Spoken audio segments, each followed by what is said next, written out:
안녕하십니까. 인간에 의해 오늘 13주차 마지막 주차 강의가 되겠습니다. 오늘 여러분들하고 같이 공부하게 될 내용은 이렇게 정해봤습니다. 인간이 꿈꾸는 미래. 우리가 지금 4차 산업혁명 시대를 맞이하고 있고 굉장히 많은 부분들이 지금 IT라든가 또는 소위 이야기하는 드론 또 3D 프린터, 자율주행 자동차 등등 여러 가지하고 연계가 돼 있어가지고 앞으로 우리 미래가 어떻게 다가올지 궁금할 정도로 그렇게 이제 생각이 되는데요. 오늘은 우리가 꿈꾸는 또 앞으로 다가올 그런 미래에 대한 이야기를 같이 풀어나가도록 하겠습니다. 예, 사실은 우리가 지금까지 여러 가지 그 과학기술적인 이야기 또 어떤 인본주의적인 이야기 이런 것들을 우리 인간에 의해서도 다뤄왔었는데요. 그것을 통틀어 가지고 우리가 살펴보니까는 사실은 지금 우리 인류가 좀 더 편안하고 또 쾌적하고 또 그리고 행복한 삶을 살기 위해서 이제 과학기술이라는 것을 계속 발전시켜 왔단 말이에요. 그러면서 그 바탕에는 인본주의라고 하는 것이 받쳐져 있으면서 이제 진행이 되어 왔는데 바로 그 결과는 우리 인류가 최대 적이라고 직면하고 있었던 것이 세 가지가 있었는데 바로 그 세 가지가 뭐냐면은 기아, 지금도 100% 해결은 안 됐어요. 그렇지만 기아, 그리고 두 번째가 질병이었었어요. 역병이라고도 얘기를 하죠. 그리고 세 번째가 전쟁. 이렇게 이제 인류가 맞이하고 있는 위기, 또 극복해야 되는 점 이렇게 이야기를 하고 있었는데 이러한 세 가지들 기아 아직 완벽하게 만족되고 있지는 못해도 상당한 부분이 지금 해소가 되고 있고 그 다음에 질병 물론 최근에 코로나19 사태가 이게 장난이 아니긴 한데요. 이런 이제 질병 부분도 굉장히 적극적으로 대처를 하고 있으면서 그러면서 많이 해결을 해나간 그런 부분이 있죠. 그리고 세 번째가 이제 전쟁이에요. 물론 이제 국지적으로 여러 군데서 전쟁이 일어나고 있지만 이런 부분들을 어느 정도 극복을 해 가면서 그러면서 이제 진행이 되고 있거든요. 그러면서 이제 어떠한 그런 이제 새로운 세계를 갖다가 우리 인류가 추구를 하고 있냐면은 바로 인류의 새로운 목표라고 하는 것은 이렇게 우리가 이제 표현을 할 수가 있는 거예요. 자, 영원히 죽지 않고 그리고 살 수 있는 불멸, 노화와 죽음을 갖다 극복하는 그런 과정을 통해서 그래서 불멸의 그런 존재로 남고 싶어 하는 것이죠. 그 다음에 이제 두 번째가 행복한 삶을 갖다가 이루기 위한 그런 노력들 이제 이런 것이고 세 번째가 이제 어떤 우리가 지금까지 생각했었던 신의 영역이라고 했던 그런 부분들을 이제 넘어서 그래서 인간이 새로운 분야들을 자꾸 창조해 나가는 즉 신성시대는 이런 부분들을 갖다 이제 이야기를 하고 있죠. 바로 이러한 불멸과 행복 그리고 신의 영역을 갖다 넘어선 이러한 표현을 갖다가 우리 앞에서 유발 하라리 교수는 사피엔스라고 하는 이제 부분도 우리가 배웠고 그 이후에 호모데우스라고 하는 그런 책을 통해서 어떻게 표현을 하고 있냐면은 호모사피엔스에서 이제는 호모데우스로 변화를 꾀하고 있다. 이렇게 이야기를 하고 있습니다. 바로 여기서 이야기하는 호모데우스라고 하는 것이 호모라는 것은 사람을 의미하는 이제 분류잖아요. 생물학적인 분류에서. 그래서 사람을 뜻하는 그런 이제 학명인 호모에다가 데우스는 아마데우스라고 하는 그죠? 신이라고 하는 그런 이제 표현 아니에요. 그래서 데우스를 합성해서 호모데우스, 즉 호모데우스는 신의 존재, 신의 경지에 이제 이르르는 그런 인간이라는 의미를 갖다 이제 담고 있는 것이죠. 바로 이러한 이제 호모데우스를 갖다 촉진하는 이제 그런 부분들이 우리가 지난 시간에 했었던 것처럼 바로 이제 4차 산업혁명이 이제 등장을 하게 돼서 결국은 초연결 사회로 진입이 돼서 물리학적인 기술, 디지털 기술, 생물학적인 기술 이런 것들이 모두 융합이 된 그런 형태로 나타난다고 지난 시간에 우리가 이제 같이 살펴봤습니다. 그러면서 그것이 생체 조직까지 우리 인류의 생체 조직까지 프린팅을 3D 프린팅을 하고 또 사이버 물리 시스템을 통해 가지고 모든 소위 사물까지 연결이 되는 그러한 이제 시대에 직면을 하고 있다라고 말씀을 드렸고요. 바로 직전 시간에는 그래서 그러한 과정에서 특히 우리 생명공학 혁명의 핵심으로는 줄기세포, 그죠? 세 가지 유형이 있다고 말씀을 드렸고요.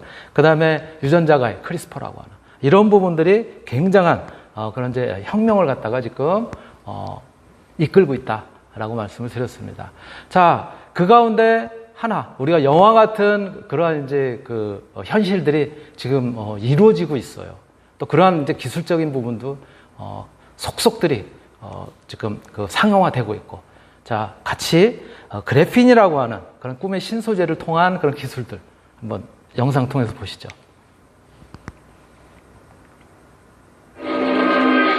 2012년에 상영된 한 공상과학 영화. 유리창에 손바닥을 대자 영상통화를 하는 듯한 패널로 변한다. 하지만 이 장면이 새롭게 느껴지는 건 화상대화나 생체인식 기술 때문이 아니라 바로 양면이 그대로 투과되는 투명한 디스플레이 때문이다. 공상과학 영화 소재에 불과한 줄 알았던 비현실적인 모습이 현실이 될 날이 머지않아 보인다. 그래핀 덕분이다. 그래핀은 디스플레이를 유연하게 휘도록 할 것이며 메모리 반도체의 저장 능력을 획기적으로 늘려줄 것이다. 대체 정체가 무엇일까? 그래핀은 탄소와 탄소들이 철사처럼 육각형으로 이렇게 쭉 배열되어 있습니다. 벌집처럼 되어 있습니다. 그래서 그것이 종이 한 장처럼 이렇게 쭉 되어 있기 때문에 이제 평면화되어 있어서 그게 그래핀인데, 이러한 것들이 하나하나씩 층이 쌓여가지고 모인 것이 흑연이 되고, 그 흑연에서 층층이 한 장 한 장씩 벗겨놓으면은 그것이 그래핀이 되는 겁니다. 그래핀의 탄생은 아주 우연한 기회를 통해 이루어졌다. 2004년 영국 맨체스터 대학의 안드레 가임 교수는 흑연을 구성하고 있는 탄소의 성질을 연구하던 중에 연필심에서 얇은 탄소층을 떼내면 어떨까라는 생각에 착안하게 된다. 연필심, 즉 흑연에 스카치 테이프를 붙였다 떼내기를 반복하던 안드레 가임은 한 개층으로 구성된 초박 및 탄소층을 얻어냈다. 그 상태에서 테크닉을 개선한 결과 마침내 한 층으로 된 탄소를 만났다. 이것이 바로 그래핀이었다. 대체 그래핀은 어떤 성질을 지녔길래 꿈의 신소재라고까지 불리는 걸까? 이 휘어지는 작은 물질에는 보기보다 놀라운 잠재력이 담겨있다. 먼저 우수한 전도성이다. 상온에서도 구리보다 100배나 빠른 전도성을 나타내 전기 손실을 최소화한다. 또한 기계적 강도는 철강의 200배인데도 신축성이 좋아 늘리거나 접는 것이 가능하다. 그런 와중에도 전도성은 잃지 않는다. 그 얇기는 300만 장을 겹쳐도 1mm에 불과하다. 이런 화학적, 물리적 특성을 기존 재료들과 융합하면 지구상에 존재하지 않는 새로운 물질을 만들어낼 수 있는 것이다. 네, 그래핀. 바로 이러한 그래핀의 기술을 갖다 응용을 해서 우리가 폴더블 폰 이런 것들도 최근에 활용이 되고 있는 것이죠. 그리고 아까 말씀드렸었던 것처럼 이제는 초연결의 그런 이제 시대이기 때문에 생명공학적인 그러한 부분들도 마찬가지 3D 프린팅으로 우리 신체 장기라든가 이런 것들도 지금 만들어내고, 또 굉장히 그 이제 상용화를 위해서 열심히 지금 기술 개발을 하고 이제 그런 상황이에요. 자, 인공 심장을 갖다가 이 3D 프린터로 만든 그런 사례를 갖다 한번 보시죠. 이스라엘 연구팀이 혈관 조직까지 갖춘 인공심장을 3D 프린팅 기술로 활용해 제작하는 데 성공했습니다. 세계 최초입니다. 기존의 기술로는 심장 구조를 재현하는 수준까지만 가능했기 때문에 획기적인 진전으로 평가받고 있습니다. 박상남 기자입니다. 이스라엘 텔아비브대 연구팀이 공개한 인공심장 3D 프린팅 시연 장면입니다. 3시간 만에 완성된 붉은 빛의 인공심장은 칠이 1개 정도의 아주 작은 크기입니다. 연구팀을 이끈 탈 드비르 교수는 혈관세포와 심실까지 갖춘 심장을 3D 프린팅으로 만든 건 세계 최초라고 밝혔습니다. So this is the first time that the whole heart with the blood vessels and cells is printed. 지금까지의 3D 프린팅 기술로는 심장 구조를 재현하는 수준까지만 가능했습니다. 이번 성과는 특히 실제 환자의 조직세포에서 추출한 성분을 주 원료로 활용했다는 점이 주목할 부분인 것으로 알려졌습니다. For the first time, we printed materials and cells from the human itself and created such a complex geometry of the heart. 연구팀은 이번에 살아있는 세포를 기반으로 한 바이오 잉크를 원료로 쓰는 바이오 프린팅 기술을 이용했습니다. 테라비부대 연구팀은 장기이식 의학기술 발전에 중대한 이정표가 될 것이라고 평가했습니다. 그러나 AFP 통신은 인공심장이 실제 장기처럼 작동하도록 해야 하고 인체에 이식하는 문제도 남아있는 등 3D 프린팅 인공심장이 실제로 환자들에게 적용되기까지는 아직 갈 길이 멀다고 지적했습니다. YTN 박상남입니다.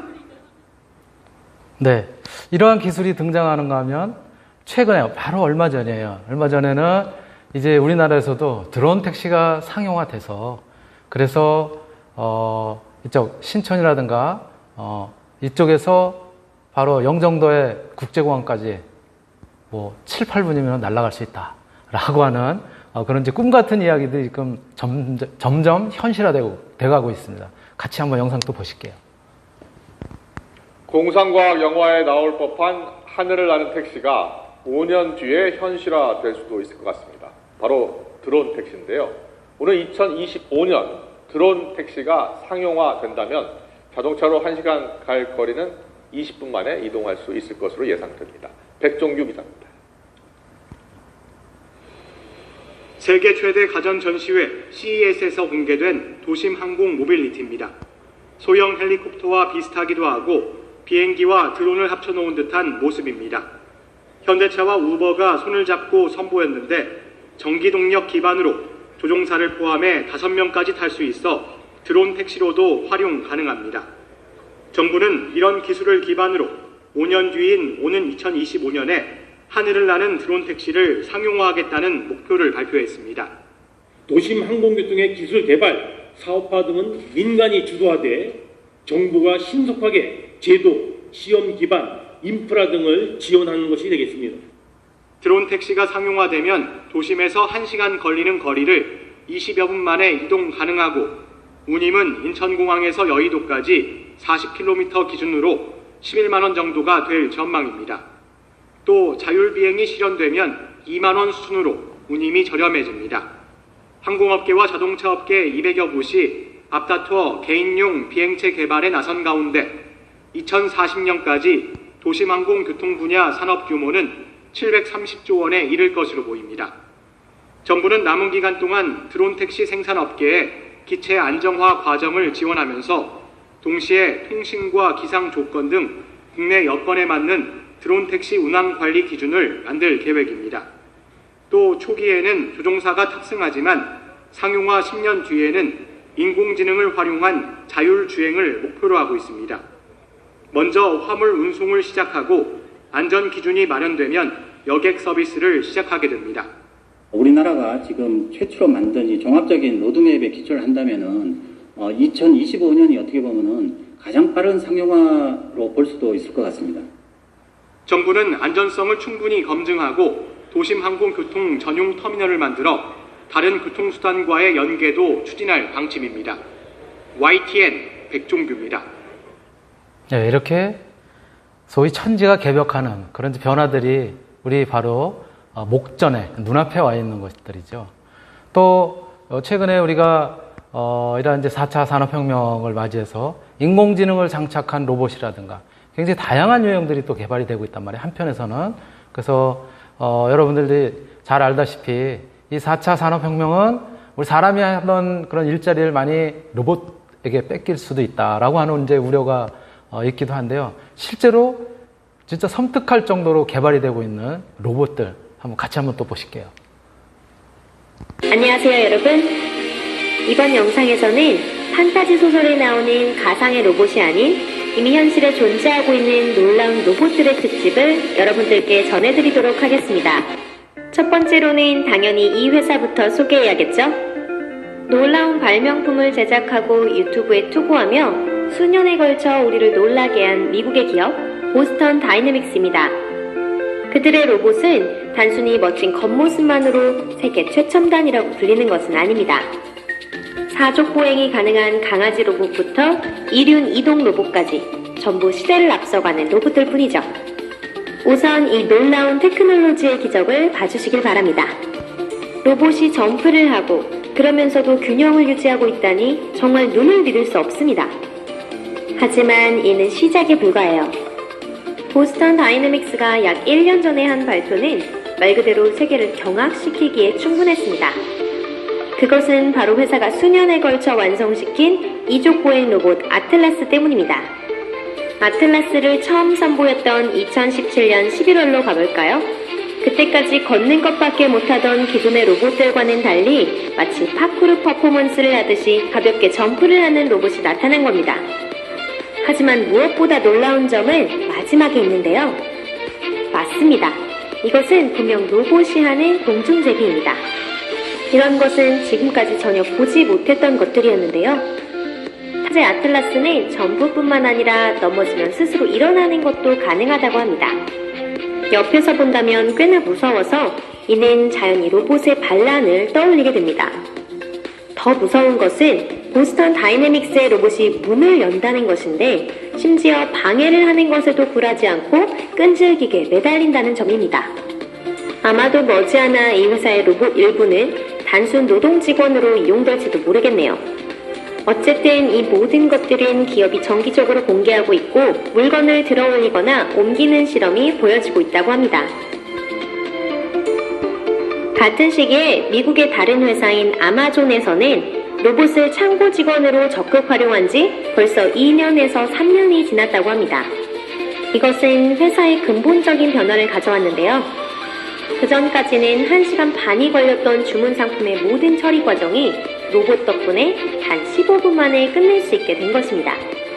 로봇 덕분에 창고에서 일하던 직원들은 상품을 가지러 이리저리 움직일 필요가 없어졌습니다. 로봇이 자동으로 상품을 전해주기 때문에 사람은 그것을 포장하기만 하면 끝입니다. 또한 아마존의 창고 로봇은 상품의 물량 확대나 1제곱미터당 상품 수의 증가 효과도 가져왔습니다. 로봇화된 창고에서는 로봇이 도입되기 전과 비교하여 1.5배 많은 상품을 보관할 수 있게 되었다고 합니다.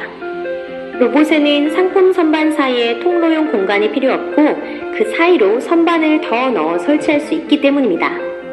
로봇들이 직원들의 직장을 가져갔음에도 불구하고 아마존의 오너뿐 아니라 일반 소비자까지 이 테크놀로지의 혜택을 받고 있습니다. 로봇화에 의해 상품이 소비자에게 가는 속도가 더 빨라졌기 때문이죠. 다음은 탁구 치는 로봇입니다.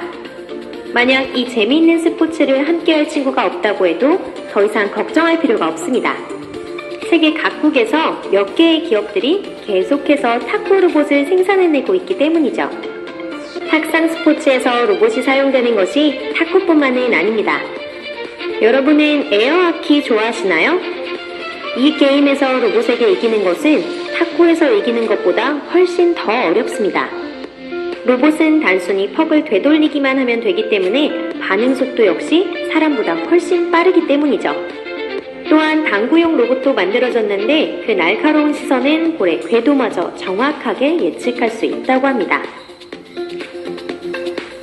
다음으로 소개할 것은 한국에서 개발 중인 근사한 유인 로봇입니다. 이것은 마치 우리 앞에 영화 퍼시픽 림이 되살아난 것처럼 보이는데요. 로봇의 매니퓰레이터 동작은 조작자의 손의 움직임과 동기화되어 있는데 그 완성도가 무척 높아 장래를 주목받고 있습니다. 10년 정도 뒤에는 이 로봇이 완성되어 대량으로 생산되고 있을지도 모릅니다. 이 로봇은 다양한 응용 가능성을 가지고 있습니다. 인간이 탑승하여 조종할 수 있는 밀폐된 바디는 심층 조사나 우주 탐사에 혁명을 가져올지도 모르고요. 또한 일상생활에서 구조 작업 등에 사용될 수도 있고 해체 및 건설에도 쓰여질 수 있습니다. 또한 영화 산업에서도 큰 수요가 생길 수 있다고 하는데요. 다만 다시 한번 말씀드리는 부분이지만 로봇이 아직 더 개량되고 완벽하게 완성된 후에야 가능한 일일 겁니다. 자, 다음 멋진 발명품은요. 요리의 수고와 시간을 덜어주는 2개의 팔 로봇 셰프입니다. 이 로봇은 스마트폰으로 조작할 수 있고 다양한 명령을 실행할 수 있습니다. 또한 다양한 레시피를 로봇에 주입시키는 기능도 있어 향후 그 레시피에 따라서 요리까지 할 수 있도록 개발될 예정입니다. 구조는 2개의 로봇화된 매니퓰레이터가 부엌 조리대, 오븐, 풍로, 싱크대 위에 매달린 모습입니다. 로봇은 인간의 손의 움직임을 정확하게 재현하고 그 솜씨도 프로 요리사 못지 않다고 합니다. 해산물 포타주 스프라면 로봇이 30분도 걸리지 않고 만들 수 있다고 하네요. 다음으로 소개해드릴 것은 여배우 오드리 헵번을 이미지로 만들어져 큰 화제를 불러일으킨 소피아라고 하는 여성형 로봇입니다. 이 로봇은 인공지능을 갖추고 있어 시각정보 처리와 얼굴 식별 등의 기능을 가지고 있는데요. 소피아는 인간의 몸짓과 표정을 흉내낼 수 있습니다. 또한 어떤 질문에 답하거나 주어진 테마에 따라 간단한 대화를 하는 것도 가능한데요. 옆에 조작자가 없다면 의미불명의 대답을 하는 경우도 있어 그 정도로 뛰어난 것은 아니지만 전 세계를 돌며 다양한 장소에 참석하는 것에 큰 방해가 되는 것은 아니라고 합니다. 실제로 2017년 10월 11일 소피아는 유엔에 파견되면서 아미나 모하메드 유엔 사무부 총장과 짧은 만남을 갖기도 했습니다. 또 같은 해 10월 그녀는 사우디아라비아의 국민이 되어 최초로 시민권을 부여받은 로봇이 됐습니다. 다음은 폴이라는 화가 로봇입니다. 그는 기계화된 팔 로봇인데 비디오 카메라와 소프트웨어로 구성되어 있습니다. 폴이 그릴 수 있는 것은 초성화뿐이고 그것도 볼펜으로만 가능합니다. 비디오 카메라로 인간의 모습을 기억해두고 자동화된 팔이 그것을 재현하는 것이죠. 그가 한 개의 그림을 완성하는 데 걸리는 평균 시간은 25분 정도라고 하네요. 멤버 전원이 로봇으로 구성된 음악 그룹까지 존재합니다. 그 이름도 컴프레서 헤드입니다. 이 밴드의 특징은 로봇들이 모두 로봇용으로 개조한 악기가 아닌 평범한 일반 악기를 연주한다는 점입니다. 멤버 중 한 명은 드러머인 스틱보이로 그는 스틱이 고정된 4개의 팔과 페달을 밟을 수 있는 2개의 다리, 장식용으로 된 금속성의 모이칸 머리로 이루어져 있습니다. 기타리스트인 핑거는 2개의 팔과 78개의 손가락을 갖고 있습니다. 베이시스트 본즈의 손에는 손가락이 4개씩 있고 캐터필러를 타고 무대 위를 돌아다닐 수도 있습니다. 보컬 담당은 메가 왓슨입니다. 밴드의 노래는 아직 유명 록그룹의 커버 버전뿐이라고 하네요. 네, 어떻습니까? 굉장히 놀랍죠? 이렇게 이제는 우리 사람이 하던 일을 AI가 장착된 로봇들이 이제 하게 될 거라는 그런 이제 예측들이 나오고 있는 것이죠. 그러다 보니까 사람이 하던 그런 일자리들 지금 예측돼 있는 거예요. 작년에 영국 BBC 그리고 LG 경제연구원에서 지금 내놓은 그러한 향후에 20년 내 AI로 대체될 직업군들 놀랍지 않으세요? 텔레마케터, 보험업 거의 없어진다는 거예요. 그걸 하는 사람들, 뭐 요리사, 스포츠 심판, 물리치료사까지 사람이 하던 이런 영역들. 또 고고학자는 그래도 0.7%니까는 거의 무조건 뭐 살아남겠죠, 그렇죠? 이거는 뭐 이제 AI나 로봇이 할 수 있는 그런 영역은 아니겠지만, 또 인공지능 대체 확률 LG에서 이거는 이제 내놓은 보고서에 보면은 이제 의사같이 굉장히 그 여러 가지 판단을 해가면서 이제 하는 그런 요소들은 남아있을 거다. 사람이 직접 하는 그런 부분들은 남아있지만, 여기도 마찬가지로 세무사, 회계사, 비서까지 굉장히 높은 비율들이 이제는 AI 인공지능을 탑재한 그런 이제 로봇에 의해서 대체될 것이다 라고 이야기를 하고 있고요. 다만 4차 산업혁명 시대에도 살아남을 그런 직업군들 5가지 이렇게 이야기를 하고 있습니다. 인간 능력 극한에 도전하는 직업들, 뭐 예를 들어 운동선수라든가 코치라든가 이거 할 수 없잖아요. 산악인 이런 것들. 또 인간 감정을 갖다 주로 다루는 거, 정치인이라든가 종교인, 의사, 그리고 엔터테이너들, 연예인이라든가 가수, 또는 크리에이터, 뭐 이런 류들. 그리고 이제 크리에이터로서 아티스트, 작곡자, 또는 연출, 발명, 그리고 자연처럼 예측 불가한 그런 이제 변수를 갖다 활용하는 이제 직업들. 등반이라든가 등반 전문가, 또 레포츠 전문가 뭐 이런 류들은 살아남을 가능성이 비교적 높지 않나라고 이제 이렇게 예측을 하고 있고요. 결국은 앞으로 그 로봇에 밀려가지고 거의 직업을 잃을 그런 이제 위기에 있는 직업군들이 굉장히 많을 거라는 거예요. 한 8억 명이 잃을 텐데 그럼에도 불구하고 그걸로 인해서 새롭게 창출되는 그런 일자리들은 더 많아질 거라고 그렇게 예측을 하고 있습니다. 영상 한번 보실게요. 로봇 등으로 자동화가 진전되면서 전 세계 노동자의 30%, 약 8억 명의 일자리가 사라질 것으로 예측됐습니다. 하지만 경제 구조가 변화하면서 만들어지는 일자리가 없어지는 일자리보다 더 많을 것이란 전망도 동시에 나왔습니다. 박성호 기자가 보도합니다. 맥킨지 글로벌 연구소가 인공지능 등에 의한 자동화로 나타나는 일자리 변화를 예측했습니다. 보고서는 2030년까지 사라지는 일자리가 적어도 3억 7천만 개에서 최대 8억 개에 이르러 세계 인구의 30%까지 실직을 당할 것으로 내다봤습니다.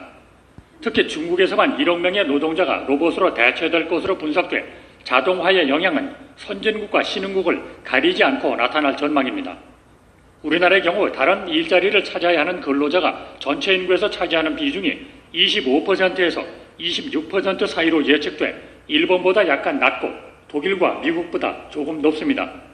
직격탄을 맞는 업종으로는 패스트푸드 조리, 기계장비 운영 등 단순 반복 작업입니다. 주택담보대출, 법률사무보조 업무 등은 일자리가 사라질 위협을 받습니다. 경험이 필요한 일자리, 감정노동을 하는 직업 등은 자동으로 대체되기 어려운 부문으로 꼽혔습니다. 이런 가운데 경제구조 변화와 소득 증가 등으로 새로 만들어지는 일자리는 없어지는 일자리보다 더 많아질 것으로 예측됐습니다. 특히 고령화 흐름과 맞물린 건강관리를 비롯해 교육, 회계, 경영 등의 수요가 늘어날 전망입니다. 이에 따라 앞으로 13년 동안 전 세계적으로 5억 5천만 개에서 8억 9천만 개까지 새로운 일자리가 만들어질 것으로 추산됐습니다. 보고서는 우리 모두 새롭게 일하는 방법을 배워야 한다면서 각국 정부도 적극적인 대응에 나서야 한다고 조언했습니다. YTN 박성호입니다. 네, 이렇게 일자리 굉장히 많은 것들이 이제 사라지고 또 새로운 그런 직업군들도 나타나고 그럴 텐데 그러한 가운데 또 모든 사물들은 인터넷으로 연결이 돼서 소위 IoT라는 그런 환경들이 굉장히 폭발적으로 늘어날 것이다 라는 이제 예측도 있어요. 같이 또 보실게요. 증기기관 개발과 전기의 대중화 그리고 컴퓨터의 등장, 이렇게 인류의 삶을 바꾼 기술 발전은 이제 4차 산업혁명을 향해 나아가고 있습니다. YTN 사이언스가 마련한 개국 10주년 특별 다큐멘터리 인류를 위한 새바람 4차 산업혁명은 소프트웨어와 정보통신 기술이 만들어낼 우리의 미래상을 담고 있는데요. 그 첫 번째 순서로 모든 것이 서로 연결되는 세상, 사물 인터넷을 양배영 기자가 소개합니다. 연구실 한쪽에 있는 거울. 일반 거울처럼 사물을 비추지만 컴퓨터 화면에서 볼 법한 글자와 그림이 나타납니다. 사물 인터넷 기술이 적용된 스마트 거울입니다. 가습기 시작. 가습기가 켜집니다. 스마트 거울은 음성 인식은 물론 모션 인식 기능도 갖고 있어 주변 전자기기를 쉽게 제어할 수 있고 감정까지 파악해 간단한 대화를 나누기도 합니다. 자신의 표정을 인식하고 기분을 알아봐 줄 수 있는 그런 기능을 넣는다면은 소외계층, 혼자 사는 분들, 실버 세대 이런 분들에게도 큰 효용을 줄 수 있지 않을까라는 생각에서 이제 스마트 거울을 개발하게 되었습니다. 충청북도의 한 송어 양식장. 이곳에는 사물 인터넷 기술을 적용해 송어의 호흡량에 따라 수질 환경을 바꿔주고 양식장 밖에서도 위험 상황에 대비할 수 있습니다. 이런 시스템을 해놓은 상태에서 이제 산소가 원활하게 돌아가는지 우리가 정확하게 알기 때문에 대량 폐사도 막을 수 있고. 인터넷 환경에서 사물들이 서로 데이터를 주고받으며 대화를 하는 것. 이것이 바로 4차 산업혁명의 시작이자 연결성의 핵심인 사물 인터넷입니다. 2020년까지 500억 개의 디바이스가 IoT에서 연결될 걸로 대략 예측을 하고 있습니다. 한 600개 정도의 우리 개인을 둘러싼 디바이스가 서로 대화하듯이 통신하면서 결국은 인간을 서포트하게 되는 이런 상황을 생각을 할 수 있겠습니다. 개국 10주년을 맞은 YTN 사이언스는 우리 삶을 획기적으로 바꿔줄 신기술들을 특집 다큐멘터리를 통해 소개합니다. 초연결 사회의 핵심 키워드인 사물 인터넷을 시작으로 스마트 의료와 로봇, 인공지능 등 다양한 주제를 10부작안에 담았습니다. YTN 사이언스 특별 다큐멘터리는 앞으로 2달간 매주 목요일 저녁 8시에 방송됩니다. YTN 사이언스 양우영입니다. 네, 이렇게 사물 인터넷, 또 굉장히 많은 그런 것들이 또 인터넷으로 연결이 되고 그러는데 그 바탕에는 뭐냐면 모든 데이터들이 축적이 된다는 거예요. 굉장히 많은 데이터들이 축적이 돼서 그 데이터를 이제 활용한다는 것이죠. 바로 빅데이터라고 하는 4차 산업혁명 시대의 새로운 그런 어떤 석유다라고 할 정도의 그런 이제 산업군들이 이제 떠오르고 있는데요. 바로 이 빅데이터 선점 경쟁이 굉장히 뜨겁습니다. 세계 각국에서. 자, 같이 한번 보실게요.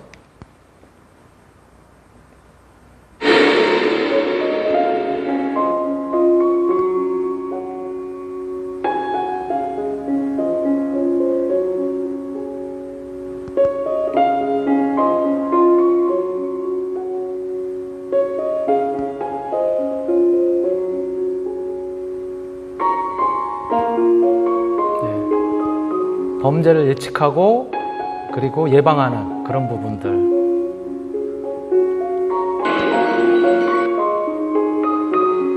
그런데 이 빅데이터는 3가지 특징이 있다고 지금 설명하고 있습니다.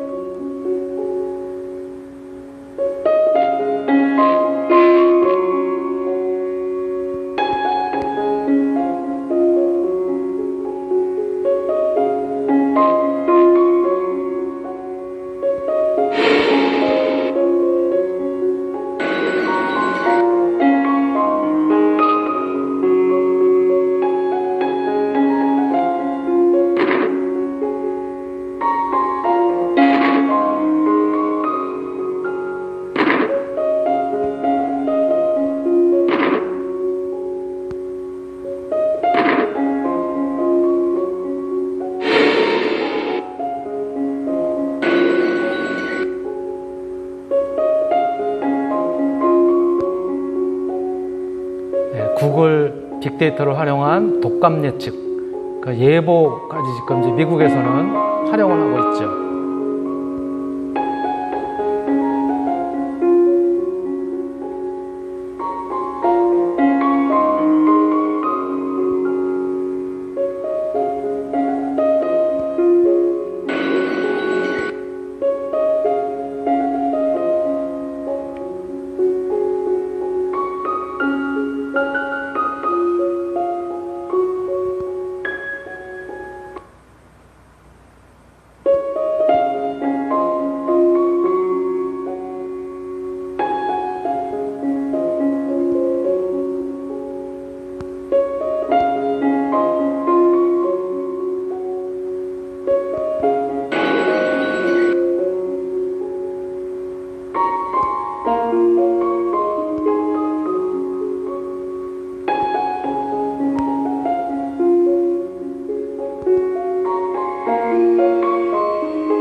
우리나라의 경우 대표적인 빅데이터 활용이 심야버스 노선을 갖다가 이 빅데이터를 활용해서 결정을 했다는 거예요.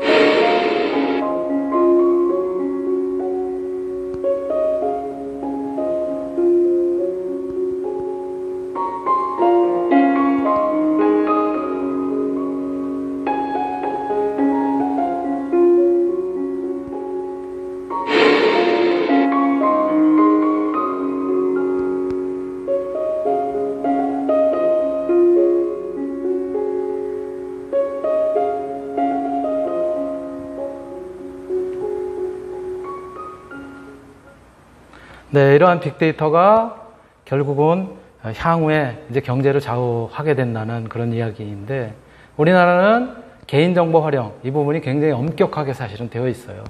지금 코로나19 사태에서 뭐 외국에서 눈에는, 그 개인의 사생활 침해니 뭐 이런 얘기를 제기하기도 하지만, 사실은 개인정보 활용 측면에서는, 이 빅데이터를 갖다가 쉽게 활용할 수 없도록 제한을 하는 것이 오히려 독이 되고는 있지만, 공공의 목적 이런 부분에서는 또 적극적으로 활용을 하고 있기도 하죠. 네, 빅데이터에 관련된 이야기까지 들어봤습니다. 시간이 꽤 흘러서 잠시 쉬었다가 2교시 진행하도록 하겠습니다. 네.